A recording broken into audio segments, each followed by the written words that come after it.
He was born as a slave and his major achievements were just peanuts. Yet, a lot of people consider him to be the Black Einstein or the Black Leonardo da Vinci.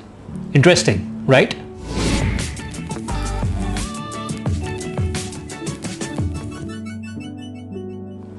Hi there, this is Gaurav Gupta, your life and business success strategist. Welcome to the Daily Snippets. Life was as tough as it could have been for George Washington Carver. But no matter what life presented to him, Carver's message to life always was that whatever you bring to me, I am stronger and tougher than that, and he always emerged victorious. Born in 1860s to a slave family, Carver was a slave at birth. A few weeks after birth, he, his sister and his mother were kidnapped by rioters of a neighboring state. Fortunately for them, his father was able to find them and rescue them from the kidnappers. Carver spent most of his childhood at the farm because of two things. One, his health did not permit him to go to school, and second, there was no much opportunities or no educational institutions that would give admission to black students. While at the farm, Carver learnt everything about horticulture, agriculture and practical farming, and learnt about the challenges that farmers faced. He then moved to Kansas, where there was a school, fortunately for him, which gave admission to black students. After completing his basic education, Carver faced the next big challenge of his life, which was getting a university education, because at that time, none of the universities would admit a black student. One of the universities initially accepted his application. However, when they found out that he's a black student, they rejected it. Carver moved to another city where, fortunately for him, he got admitted to a university which accepted his application despite him being black, and he became the first Afro-American student in the history of the world to get into a university. Carver at the university outshined every other student. His love for learning was so much, he absorbed everything like a magnet or a sponge. So much so that after he completed his graduation, the university asked him to complete and persuaded him to complete his masters with them. This brought another first to Carver, making him the first Afro-American at that time to successfully complete a university degree. After his education, he was invited by the Tuskegee Institute to head the Department of Botany. Under him, the department and the university shined to national prominence. Carver was intelligent, dedicated and committed. His work was really appreciated by everyone.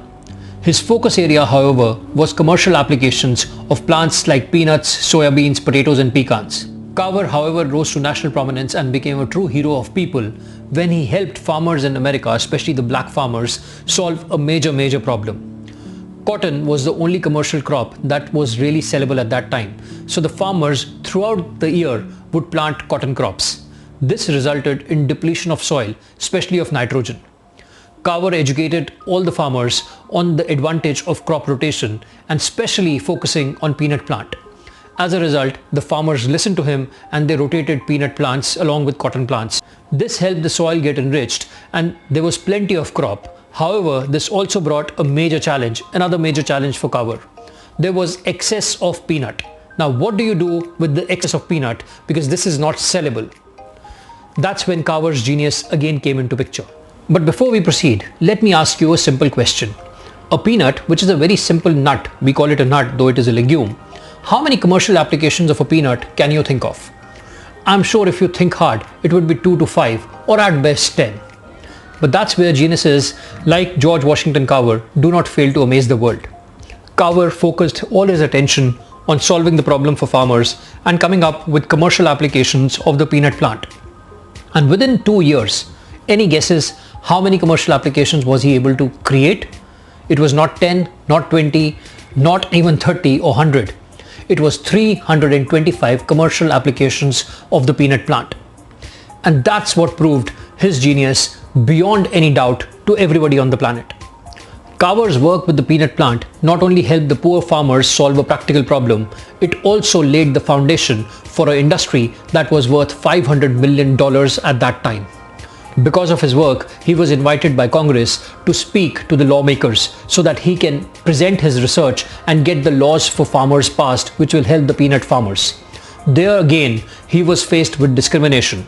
Him being black, the congressmen were not open to listen to him. Many made noises, some laughed, but at the end of the day, when he completed his speech, everybody was mesmerized and everybody unanimously passed the laws which helped the peanut farmers. Carver dedicated his life to help his people, especially the poor farmers. He did not even marry. Until the last day of his life, he continued his focus on improving agriculture, plant yield, commercial application of plants, so that at the end of the day, the farmer's life improved. Carver also laid the foundation of an institute that focused on helping young students further their career and improve technology so that ultimately the entire farming world is benefited from it. Carver achieved a lot in his life, and he also received a lot of international fame, recognition, accolades. But the most noteworthy of them were two of them. Number one was the forming of a museum that was dedicated to his life and his work. And number two, he appeared on the US postage stamp for 50 straight years from 1948 to 1998. George Washington Carver's life is a resounding message for all of us that there is nothing that we cannot achieve if we commit to it and set our heart to it. Coming from slavery, having faced every possible problem including poverty, poor health, lack of opportunities, discrimination, racism, George Washington Carver not only rose above all this, but also created a legacy for himself and in the process helped millions others across the globe. So here are a few things that you can learn from the life of George Washington Carver to improve your lives and to truly live an extraordinary life. Number one, remember, as I said earlier, it doesn't matter where you start, but where you end is all that matters. So your vision, mission and goals have to be larger than life. Remember, you don't have to be great to start, but in order to be great, you have to start. So start where you are, start with whatever you have and whoever you have in your life experience. Number two, remember, tough times do not last, but tough people like you, they do. George Washington Carver had an option of calling it quits anytime, but he did not call it quits simply because he believed in his own self and he had a faith in the universe or God. So if you want to really pass through tough times and come out victorious, always have a belief in your own ability through acquiring knowledge and experience and a faith in the universal power or God. And these two things will sail you through any tough time. Number three, which is the most important lesson from the life of George Washington Carver, is always ask what all is possible and work towards creating it. It's only when George Washington Carver looked at the peanut and questioned what all is possible that he was able to come up with 325 different commercial applications of the peanut plant. In your life, in your business, in your profession, it's your job to constantly ask yourself what all is possible.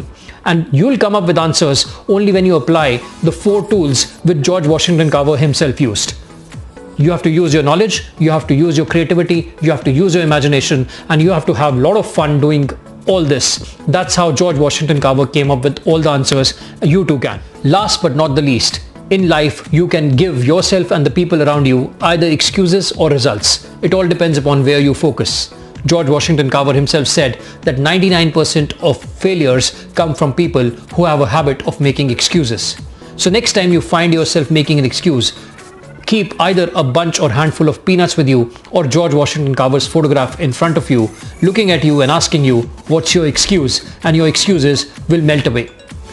If you do these 4 steps, your life will definitely transform at a very fast pace and you'll have a ball of a time enjoying and living an extraordinary life. So I'll see you soon in my next video. Till then, stay blessed, keep rocking and have a ball of a time creating new solutions using different perspectives and having fun with multiple possibilities. Thank you.